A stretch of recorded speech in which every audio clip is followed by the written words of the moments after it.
Yo, what's going on, guys? It's Houston Sports Talk back in the video day, and we have another trade in the NFL, and this one is really interesting. Let's get into it.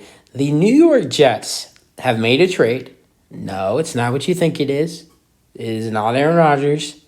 Every time. The Jets have made a couple of trades this offseason, I believe. They traded for Elijah Moore, and they did something else, and I can't remember what that was.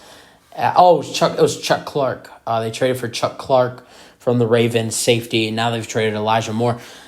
Now, every time these guys on Twitter, these NFL insiders keep saying Jets make a trade, you get up from your seat, going like, oh my God, it's finally happened. Aaron Rodgers is officially a Jet. And then you realize, this ain't it.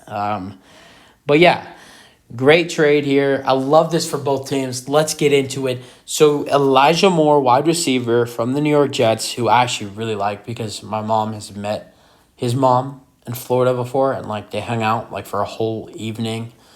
And I don't know what that matters, but I'm just saying that. But so Elijah Moore is heading to Cleveland with pick 74 in this year's draft, which is a third round pick, mid third round pick. And so him and that 74 are heading to Cleveland, which I like this for Cleveland because Elijah's a guy who just really never got to just do that good in New York. He had some issues in New York. He was a guy who, he even requested for a trade. It didn't happen last season. It didn't happen in the mid-season, but it's happening now. He's a guy who wanted out. He didn't show up. But yeah, I really think that this is a good deal for both squads, and I'm going to talk about why that. But I like this for the Browns because if you look at their wide receiver right now, you got Amari Cooper who just absolutely poured his heart out last season. He was amazing for them. But besides that, and I know Deshaun Watson, he struggled himself. But who does this man have to throw the ball to besides Amari Cooper? He has some decent wide receivers. He has Donovan Peoples-Jones and another a rookie that they drafted named David Bell. But Elijah Moore, I think Elijah and Donovan Peoples-Jones are actually pretty even. I think they're both pretty good. I think they're it'd be easy.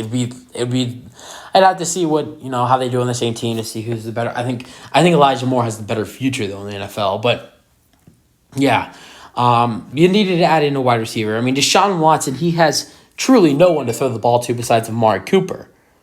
And I don't even think this should be the only move they make. I think they're going to be in the pursuing of DeAndre Hopkins. And if not DeAndre Hopkins, I possibly think Will Fuller. I think they want to make Deshaun Watson comfortable. And those were, when he was in Houston with the Texans, my favorite team, the two guys that he threw the ball to that he was most comfortable, had a great relationship with, and played better football when they were on the football field was Will Fuller and DeAndre Hopkins. I don't know which one could possibly come in for the Browns, but I think the Cleveland Browns will add in one of those guys. Well, the Browns, they got to do something else. And for the Jets, this is great because they're receiving pick number 42 in the draft. With actually interesting fact here, with the Jets having that 42 pick, they have 43, so they have back-to-back picks. It's going to be really interesting to see what they do with those two picks. Do they trade them both together? Do they trade one of them? I don't think they're going to trade the pick they just got from the Browns, but I think there is a really possible chance that they'd end up trading that 43 that belongs to them. I don't know if they trade up, they trade down, but that should be really interesting. I would probably bet they trade up or down. I would say if I had to bet which one it would be, it'd probably be down. But I could see it being up, but we'll see what happens. So they have back-to-back picks. Do they trade them both together? Do they trade them separate? We'll see what happens if they do that. Or they keep them both. So we'll see. But for the Jets, this was a good move. Elijah Moore, he wanted out of there. They just signed McCole Hardman today. They already signed Allen Lazard. So this is just a great move. They still have Garrett Wilson. They still have Corey Davis. And also, if you want Aaron Rodgers to join, you better sign Randall Cobb. So that's going to be another wide receiver to join their team, possibly. So the Jets wide receiver room is really good right now with Garrett Wilson, McCole Hardman, Allen Lazard, Corey Davis. And someone out that didn't want to be there. And for the Browns, he's going to be a great wide receiver for them this season. But just what the Jets wasn't the right fit. I think he'll work really well with Deshaun, and we'll see how they do together. That's it for the video. Hope you guys enjoyed, and peace out. Let me know your thoughts.